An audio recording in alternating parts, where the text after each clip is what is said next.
Hello students. So today we are going to start the chapter number 14 that is statistics. अब इसके बारे में already हम 9th standard में पढ़ ही चुके हैं। उसके अंदर हमने दो टाइप के डेटा के बारे में पढ़ा था। एक तो था ग्रुप्ड डेटा और दूसरा जो था वो था अनग्रुप्ड डेटा। ग्रुप डेटा मतलब जो क्लास वाला डेटा होता है वो, जिसके अंदर क्लास होते हैं 0 to 10, 10 to 20, 20 to 30, इस तरीके से जो क्लास होते हैं उसको ग्रुप डेटा बोलते हैं। और जो विदाउट क्लास वाला होता है, सिर्फ रैंडमली नंबर्स ही होते हैं, उसको हम बोलते हैं अनग्रुप्ड डेटा। अब 9th स्टैंडर्ड में हमने देखा था कि टोटल 3 चीज़ें हमने फाइंड करना सीखी थी, मीन, मोड एंड मीडियन। अब सबसे पहले हम वो फॉर्मूला स्टडी करेंगे, फिर से रिवाइंड करेंगे जो हमने 9th स्टैंडर्ड में पढ़े थे वो। तो 9th स्टैंडर्ड में हमने मीन के लिए फॉर्मूला यूज़ किया था, mean x bar is equal to sum of observations upon number of observations. और दूसरा एक फॉर्मूला ऐसा भी था कि sigma fi xi upon sigma fi, इस तरीके का फॉर्मूला था। ये जो फॉर्मूला है ये आपको अगर 1 मार्क्स का क्वेश्चन पूछा जाए चैप्टर नंबर 14 में से, तो शायद इनमें से भी कोई फॉर्मूला का यूज़ करके सम हो सकता हो, ऐसे सम्स भी आपको पूछ सकते, इसलिए ये फॉर्मूला उसके लिए रिवाइंड करवाए जा रहे हैं। Okay, next one is median. तो आपको पता है कि मीडियन और मोड फाइंड करने के लिए हम सबसे पहले डेटा को असेंडिंग या डिसेंडिंग ऑर्डर में अरेंज करते थे, और फिर n यानी कि number of observations. Number of observation अगर इवन हो तो मीडियन फाइंड करने का formula m is equal to n by 2th observation plus n by 2 plus 1th observation divide by 2। और अगर n ओड है तो m is equal to n plus 1 by 2th observation. Okay, और ये मैंने बताया कि आपको डेटा को असेंडिंग ऑर्डर में अरेंज करना पड़ता है। और मोड कैसे फाइंड करते थे? तो मोड का मतलब कि जो सबसे ज़्यादा बार रिपीट हो रहा है ऑब्जर्वेशंस के अंदर, जो सबसे ज़्यादा बार रिपीट हो रहा है वो है हमारा मोड। जो सबसे ज़्यादा रिपीट होता है उसे हम मोड के नाम से जानते हैं। ओके, तो ये 3 फॉर्मूला थे जो हमने 9th स्टैंडर्ड में पढ़े थे। ओके, अब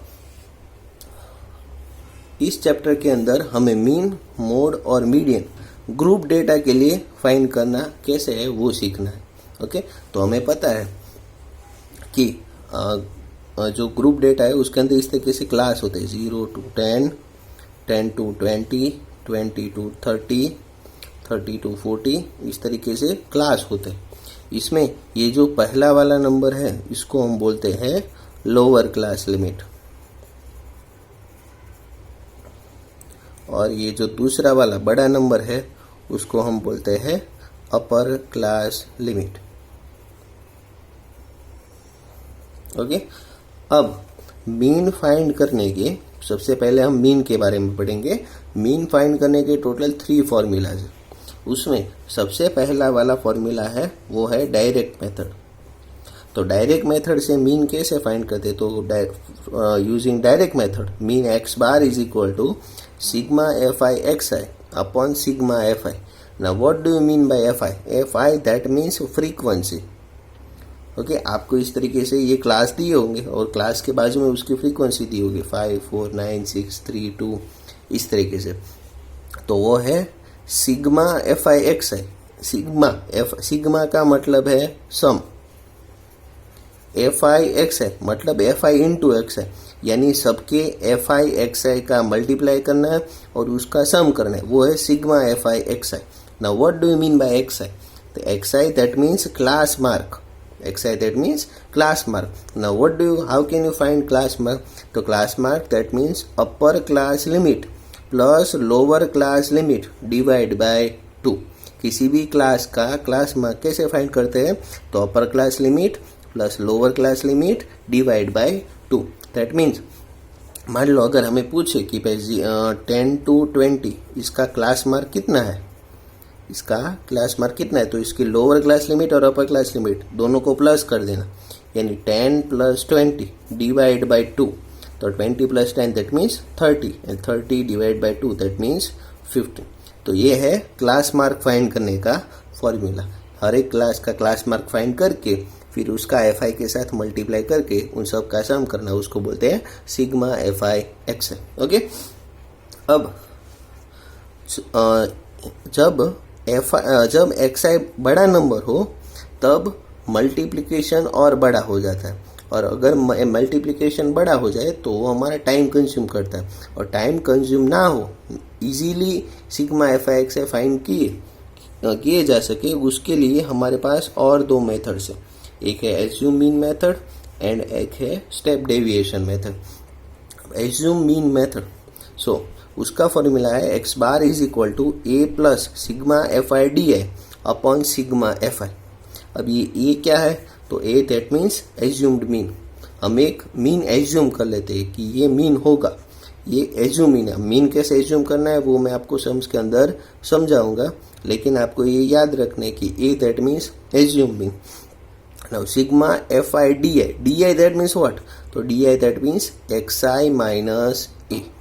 तो ये है assume mean method, DI is equal to XI minus A. And next one, number third is step deviation method. Now step deviation method का फॉर्मूला क्या है, x bar is equal to a plus sigma FI UI upon sigma FI into h. Now what do you mean by h? तो h that means class length. Class length that means upper class limit minus lower class limit. Upper class limit minus lower class limit. मान लो इस class, ये जो class है ये class, तो ये class की क्लास लेंथ क्या है, तो अपर class limit minus lower class limit 20 minus 10 that means 10, फिर 30 minus 20 that means 10, 40 minus 30 that means 10।